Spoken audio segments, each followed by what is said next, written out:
All right. Hello, everyone. I am Carmen, a lifestyle coach and the founder of the Happy Balanced Life.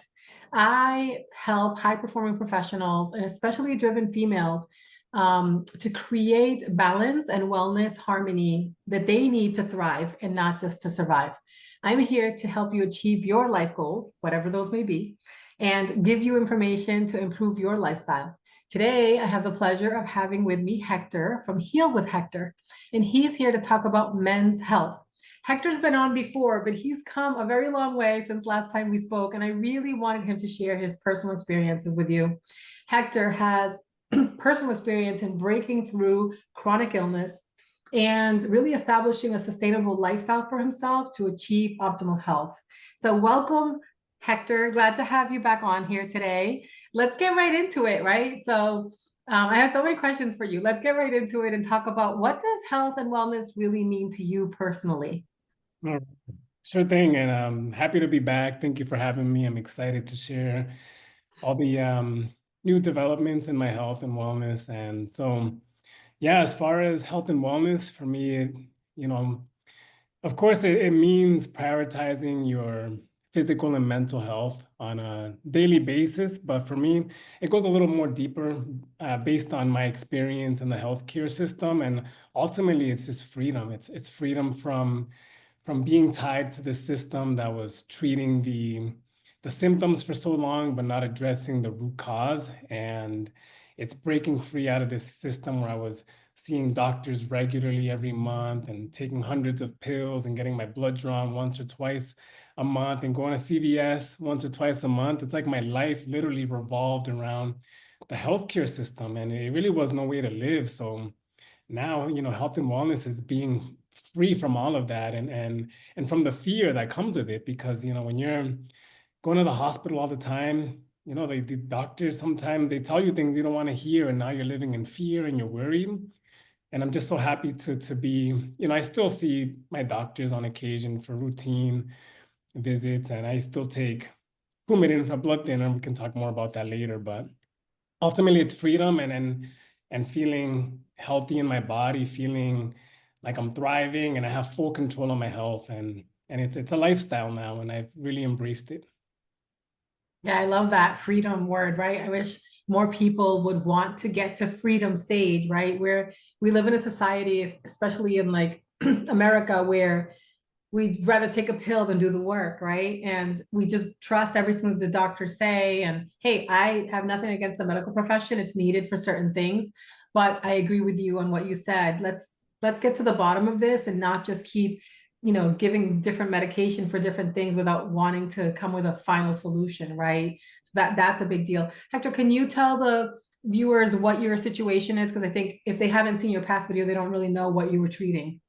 Oh yeah, sure thing, absolutely. So I was diagnosed with lupus when I was 7 years old, alongside with my twin brother, and my older sister was diagnosed a few years later. And for most of my youth, I was in and out of the hospital. I had many flare-ups where I was hospitalized many times for more than 30 days, and whether I was hemorrhaging in my stomach or having inflammation in my stomach or bleeding internally or having what do you call it, myocarditis, inflammation of the lining of the heart. And then I had pleurisy, which was inflammation of the lining of the lungs. I've had 3 pulmonary embolisms. I've had kidney failure, and I've done chemotherapy 2 times. And so that was what my life was like for 2 decades. And my family moved like 45 minutes to an hour from the hospital we were going to. So it was 1 hour drives constantly to see doctors and getting my blood drawn all the time. And I was young. I didn't really know. I was kind of just following what the doctors were saying and my mom. But ultimately, I wasn't really taking care of myself. I didn't have the right education. I was eating like garbage. There was really no restriction to what I was eating. I was eating everything. And the common Hispanic diet is loaded Yes. with seed oils and salt and sugar and all this stuff. And And fried, a lot of fried food, right? yes, right. And on top of that, I wasn't prioritizing my sleep. I had a very heavy workload in school. I was taking all honors classes, so I had lots of essays. So I was always going to bed late. And if it was my turn to clean the kitchen, I would be cleaning the kitchen for 2 hours, and then I would have to go write all these papers. And then, so I was always tired. And then my house was very stressful. And so I was very stressed out. And so that's a recipe for disaster. For most of my life, myself and my siblings were just always flaring up because we didn't have structure as far as optimizing your health and well-being. And we're kind of just lost and tangled in the system. And so after 26 years, I finally took my health into my own hands. I was hospitalized at Holy Family Hospital so many times, and there was this pastor that would always come by doing rounds, and he would always just pray with the people, and he would see me there all the time. And then one day he came to my room, and he came to my bedside and was telling me, Hector, God has been so merciful to you all this time, but it may not always be like that.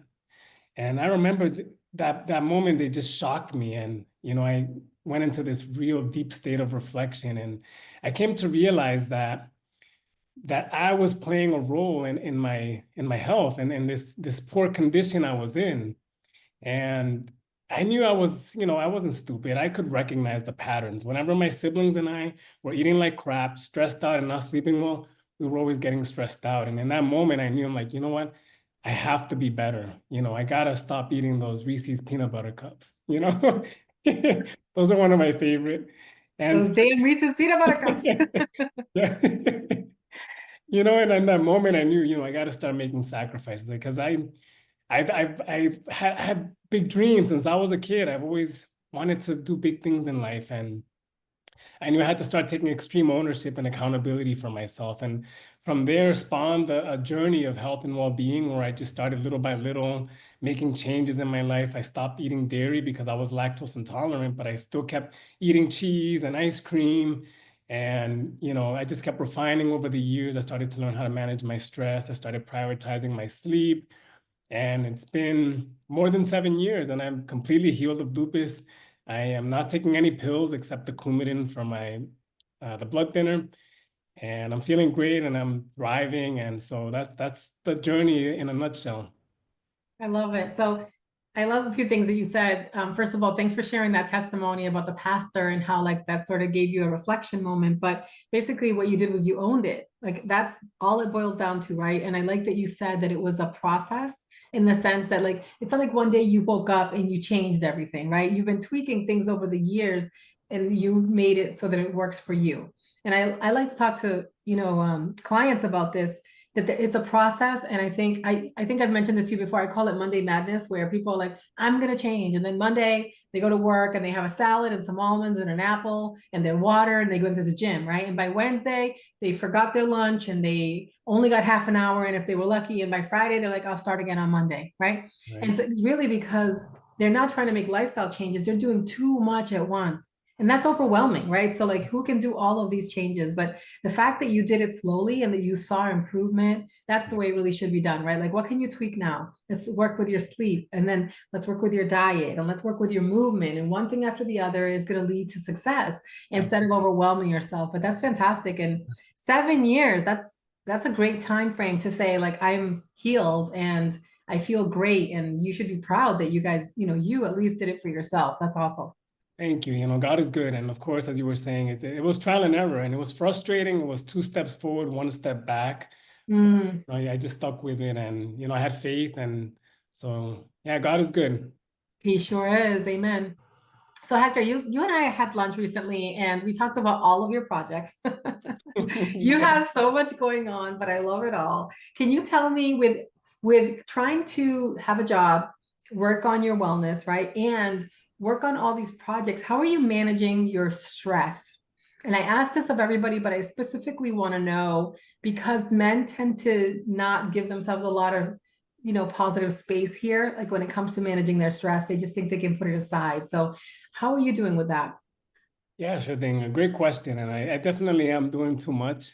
And as far as managing the stress, I think it helps that I live a pretty simple life, but I live that way intentionally because of what I've been through. But, some key things that I do that help me to be really effective in this area is just being really good with planning. Like I like to look at my month ahead of time and kind of Mm. mentally know what I have going on that month. And then on Sundays, I like to look at the week ahead. Like I'm gonna have lunch with Carmen on Monday. I'm gonna have an interview with her on Thursday, and that really helps to it helps to relieve stress because I'm planning. These things are not just popping up. And of course, the day that you plan is not always the day that you get, but planning for sure is a way that I manage stress. And I don't work on all these businesses every single day. I'll prioritize some on one day and then some on the other day. But I ultimately need to cut back on some of the stuff I'm doing. It's a new experience for me because I'm working for myself, so it's exciting, and I'm learning a lot and growing. But I have to focus on one thing. I was telling you about that great book that I read. It's called Mm. One Thing. And I've learned, and from studying people that are very successful, those people just focus on one thing. And so I'm having that in the back of my mind and trying to not have my plate so overloaded, because that was the case for me. Most of my life was I just had too much on my plate.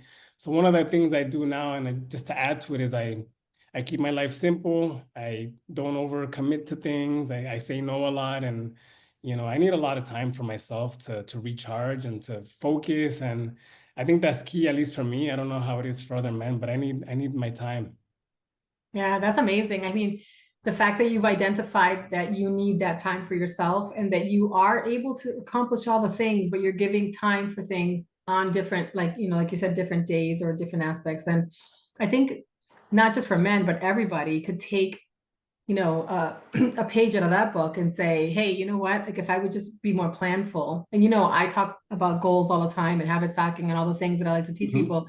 It's huge when you see the change in someone who's sort of like running around trying to do all the things, always tired and really not accomplishing anything well because Mhm. they're just trying to do too much versus someone who, like you said, hey, Monday I'm doing this and Tuesday I'm doing that. And by Wednesday, I know I have a busy week, so I'm gonna take a break and I'm just gonna like Zen. I'm gonna do my Yeah. thing and I need to Yeah. say no to a few things. And I live by that too. And it's hard because you get invited to things and you want to do everything, but you learn to say no. And when you realize the balance that your life has when you're able to say no, it really makes a difference. I was joking with you at lunch the other day that I really don't have FOMO, right? Like everybody's like fear of missing out, right? I'm like, no, you know what? I've had a good life. And I think when you realize what you're giving up for what you really need, you realize it's more important, right? And I Yes. think most people don't make themselves priority, which is why they're able to just keep going, going, going, going, and really Mm. not getting a lot done. So good for you that you've sort of identified that and you're trying to be more planful and look at your month and your week and then even your daily commitments and be able to say no. That's a huge, huge problem for most people is not being able to say no. Yes. Yeah. It's a Thank big you. I'm one. trying. I'm not perfect at it, but No, working I at get it. it. I get it. But you know what? That's it. The progression is what matters, right? You're trying and you understand what you have to do. It's not always going to be a perfect week, but at least you know what you have to do and you're doing it most of the time, which is what matters. Yes. So, what other health hacks or what are your favorite wellness hacks, if you will, besides, sort of planning your week out? Sure. So I think one of the most powerful wellness hacks that I do on a regular basis is fasting. And Mm. there's so much power in that. And I wish more people would do it because, the body needs a break. When you're eating all the time, I just reflect on when I was younger and when I was eating all this crap all the time. I would feel it if I had too much salt or too much sugar, if I indulged too much. And I don't do it so much these days, rarely. I'll have maybe too much food one day, but I always feel when I do a 24-hour fast the next day, I always feel so much better. I have more energy, more mental clarity, and I just feel great. And so on a regular basis now, I do intermittent fasting. So I'm fasting at least 16 to 18 hours every day. And then every so often I'll do a prolonged fast of 24 hours or more. So that definitely is a huge wellness hack in my life. And That's awesome. Can I just interrupt you for a second? good. So, if you're fasting 18 hours a day, are you doing OMAD, like just one big meal? No, I usually do 2 meals. So Okay. yeah, on average, I've been doing 2 meals for a long time now. Yeah. I have to tell you that again, everybody's different, but I feel like, intermittent fasting it was sort of like a trend for a while, like everything else, right? It comes and goes. But if you think of fasting, it's been there forever since the biblical days, right? And I'm Yeah, sure right. it was done for other reasons, but I think that if more people understood that your body needs to heal and you're not giving it the chance to heal when you're constantly feeding yourself, right? And so unfortunately, the diet industry has taught people that they should have 6 meals a day or snack in between meals or have 3 large meals or whatever. And you really don't need all that food, but Right. it's what we learn, right? Like, how you Mhm. said when you were younger and you were doing all the things that the doctors and your parents were telling you, and now you've learned differently, right? So I love that people do fast for personal reasons, for health reasons, for spiritual reasons. But from a health perspective, there's so many positive um, I guess benefits, from doing a fast. And you said it, my son does it too. You feel so much better after you have been able to fast for a full day.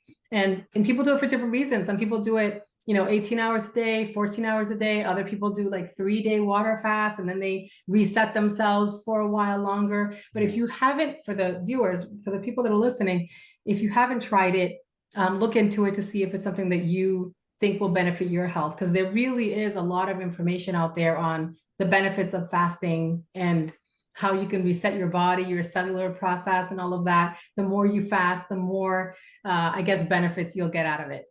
Yes, yes, absolutely. And one thing I'll add to it too is I've been on average breaking my fast around like 1 o'clock, 2 o'clock in the afternoon every day.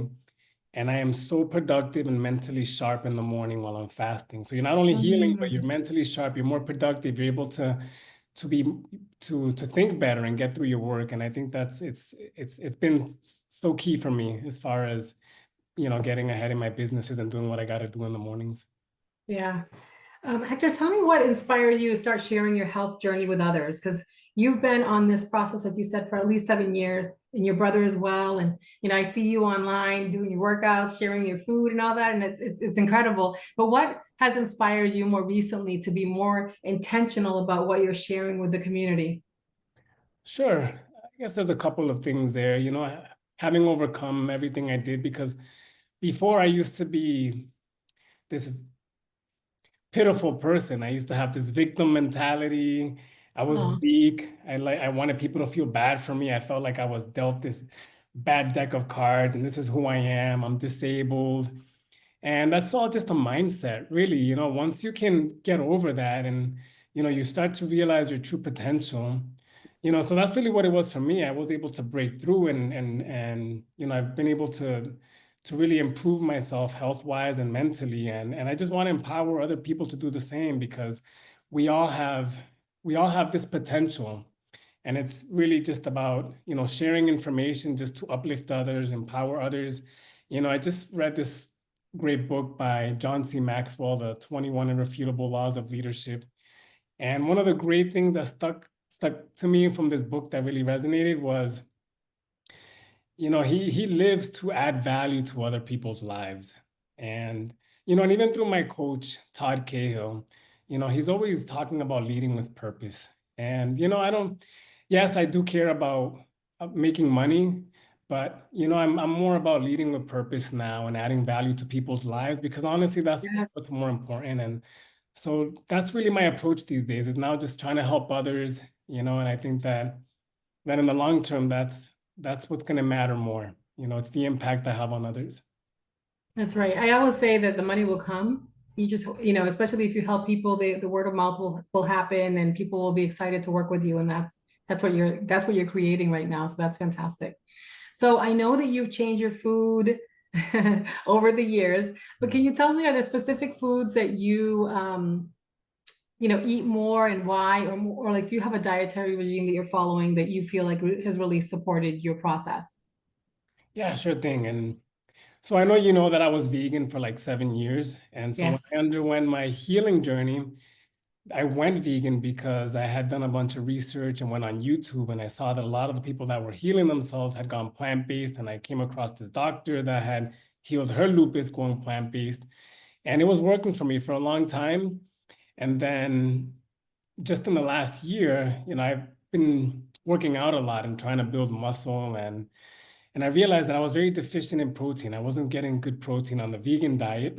And so I started to read into the carnivore diet, and it started to look at it differently. I saw that Jordan Peterson's daughter healed herself on a carnivore diet. And just through reading books and educating myself, I came to realize that it really wasn't the meat that was the problem per se. And, it was probably more the pesticides in the ground, the injections that they're putting in the animals, all that stuff. And so I just recently started eating meat again now, and I'm kind of just employing the same approach that you are. It's kind of like a balanced approach to how you eat, where I'm not villainizing meat anymore or carbs or bread. I just stick to single whole foods, and I avoid as much ultra processed foods as possible. So like breakfast could be avocado, eggs, and beef with an orange or a banana. And then lunch could be rice, beans, or potatoes with beans, and avocado, and so I'm just trying to keep it simple and sticking to whole foods now and have a balanced approach. I love that. And we have a similar journey. I was for 9 years vegetarian, and then for similar reasons, right? I was working out hard and doing all the things and wasn't losing weight, and I was tired all the time. And I figured out that, I know vegans say you can get your protein, blah, blah, blah. Trust me, I know. But at the same time, as soon as I shifted to the diet where I am now, which is like I do eat meat, fish, nuts, seeds, vegetables, fruits, all of the balance. But I feel so much better. I feel stronger. And I definitely was able to change my workouts because I wasn't as exhausted, and I started seeing a difference, which is fantastic. So, don't come after us vegans and vegetarians, right? This is like, yeah, because I know that right away I start getting comments about like, you should have tried this. And like, but this is what's working for us. And I like to say that we have to respect everybody's individual, plan, because I do know vegans that are very successful and doing well. And that's great. Our bodies are all different. So Exactly. yeah, Hector, one thing that I love seeing is you're very active as well in the gym, and you work out and you do other things. But I know for a while you were doing like calisthenics type of stuff with your own body. You're also lifting now. So talk to us a little bit about how you incorporate exercise in your daily life. For sure. So I am employing a pay yourself first approach to working out. Before I was working out after work, and I was tired getting to the gym, and I was having these mediocre workout sessions, and but now I love to get the exercise out of the way first thing in the morning. I go in a fasted state, and I just follow a push-pull legs routine where I'm focusing on all the core muscles. Mondays, well, not Mondays, but on push days, I like to prioritize chest, shoulders, triceps, and abs. And then on pull days, I like to focus on back and biceps and core. And then I'll do my leg day, and then I'll take a rest. And so it's really a simple routine that I'm following. And I like to play a lot of basketball. And so it's pretty much it. I was doing a lot of calisthenics before. I'm actually thinking about doing calisthenics more now, because I've come to realize that some of the heavy weights that I've been doing is putting a strain on my joints. And Mm. I'm trying to learn, I'm trying to listen to my body and trying to adjust based on the workouts. And so I'm refining and still trying to get a good routine that works. But for the most part, that's it. Yeah, got it. Got it. Do you have any fitness resources? Like, I love my Fitbit. I just started using, a weighted vest. Like, do you have anything that you live by, like rings, apps, watches, anything that you'd like to tell our viewers about that have helped you become more successful in your workouts? Yes, for sure. I like my Oura Ring. This thing is my Ah, favorite thing ever. Yeah, I used to I have a, actually want to work for them. I've been trying to apply for jobs with them. They're hard to get into, but oh, like really? that would be an amazing position for me because I just am so intrigued by that, the ring and the process. But go ahead. Yeah, I'm so impressed by the technology. I used to use the Fitbit as well. Yeah. Just found that it wasn't comfortable to sleep in. And ever since I got the ring, I just forget it's there, and it's tracking my sleep, my activity levels, my stress, my heart I rate, love it. everything.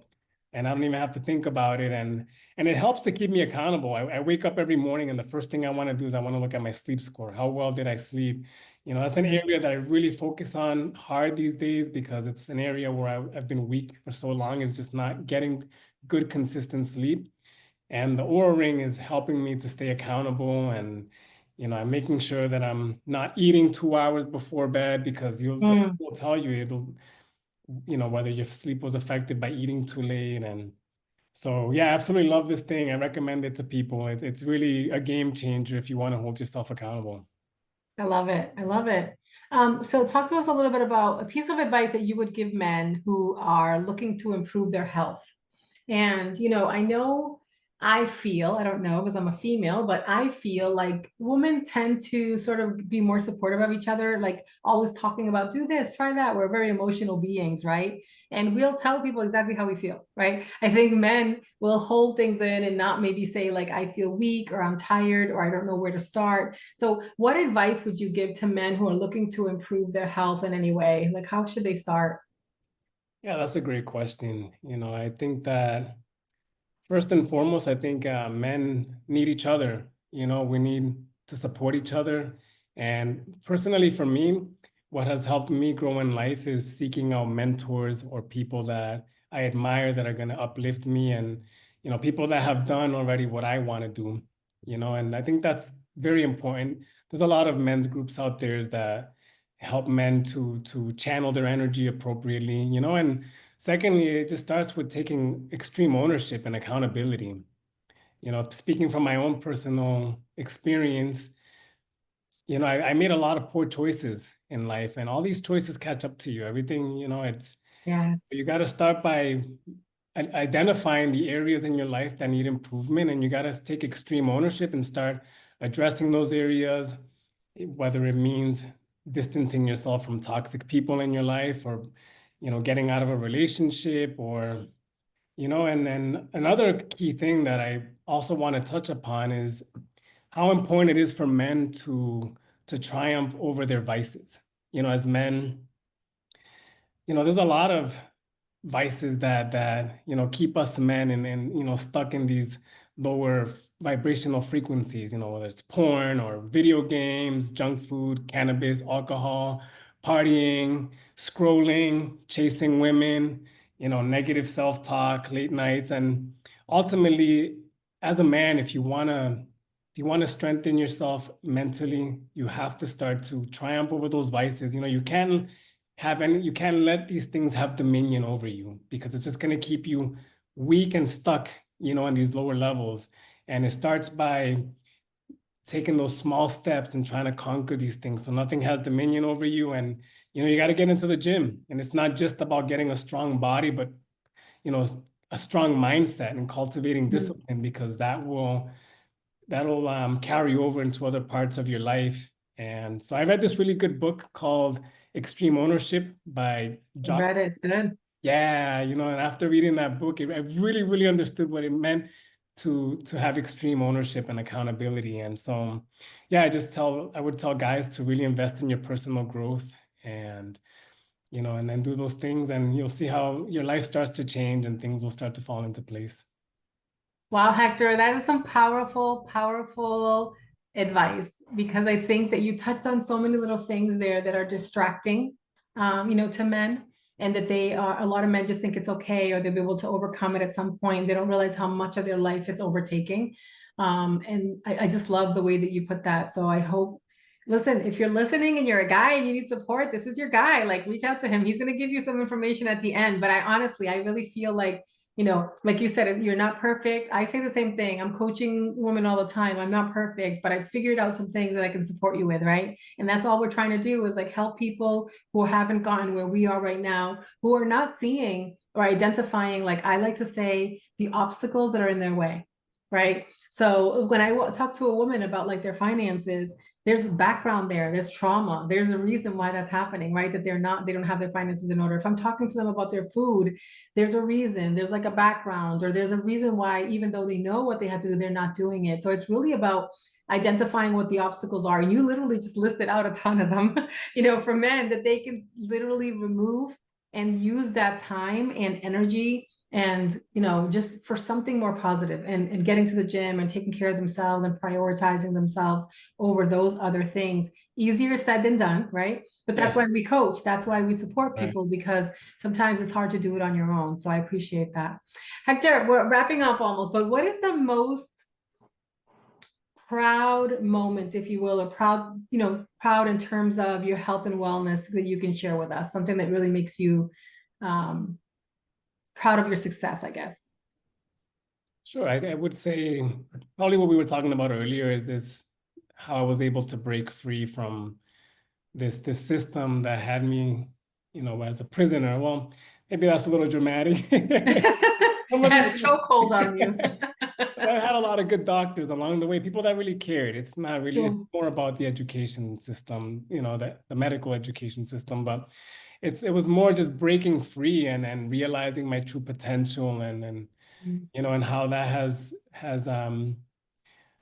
has carried over into other parts of my life and just my health right now. I feel great, and the ability, the fact that I can help other people do it. I guess I'm just proud of overcoming that old person that I used to be, this mediocre, weak guy, and so I would say that's the thing I'm proud of the most. Oh, I love it. I am extremely proud of you as well because I've seen the growth. It's nice to see not only your growth, your brother's growth, your family, and see how you are so desirous of helping other men that, or people, women too, that are willing to sort of buckle down and make the changes, right, and do better for themselves. What I've heard in this interview over and over is that you're constantly evolving and tweaking what you're doing so that it fits your lifestyle and what you want. But at the end of the day, what I find is that you have some serious control or domain over your life and the way that you want it to be. And that is huge because once you have that mindset, you can do anything because you're constantly sort of trying to like get to that next level. Also, if anybody's listening to this interview, they know that they've heard you say at least reference 3 different books, right? Which shows who you are. You're learning from other coaches, you're learning from authors, you're learning reading books, you're doing all the things to continue to grow because none of us are, even if we go to school, it doesn't matter how educated you are, at the end of the day, you never arrive. If you do it right, you never arrive. You're Right. constantly growing, looking, seeking, like what's next? How can I do this better? How can I help somebody else? What is this shiny thing over here? Is it for me? Right? It's this constant growth. And Yeah. I think if you have that desire and that energy to do that, you're going to be so much better. And we have our faith, right? Because with God in the Yeah. center of everything, we really are much more successful. We can't do it alone. So Absolutely. Hector, such a good interview. Thank you so much. I would love for you to tell us as we wrap, where can people find you? So like if there's a gentleman listening to this or a woman and they're like, I really want to talk to him more, or I want to understand more about his program, or I just want to follow him, what's the best place for them to find you? Yeah, sure thing. It's my Instagram would be the best one. It's at Heal with Hector, all one word, at Heal with Oh, Hector. that's easy. Yeah. And then I have a Facebook page also. It's Hector Rivera. I know there's a million Hector Riveras, so Yeah. I guess the Instagram would be the best one. Okay, I will share that in the show notes so that people can follow and just, for spelling reasons and stuff, I will share that on the show notes when this gets published on YouTube so that people can follow along as well. Hector, thanks so much for your time today. I'm so grateful for your interview because I do feel like there's nothing better than sharing information with people that have a like-mind, approach. And for me, not being a man, I think it's important in men's health, when talking about men's health, that we're talking to the people who really understand what that feels like, what that is, and how to approach as a man. So I appreciate your time and everything that you said today. And I'm looking forward to seeing more growth from you. So my pleasure, and thank you so much for having me. It's always a pleasure. Thank you. Thank you.